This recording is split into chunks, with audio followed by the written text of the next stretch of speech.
You ask Tiger to solve. This deals with linear equations with one unknown. The final result is x equals 738.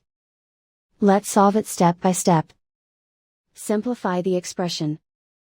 Find the greatest common factor of the numerator and denominator. Factor out and cancel the greatest common factor. Swap sides.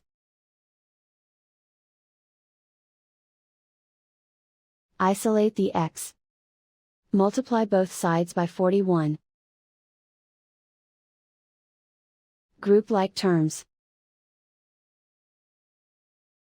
Multiply the coefficients. Simplify the fraction. Simplify the arithmetic.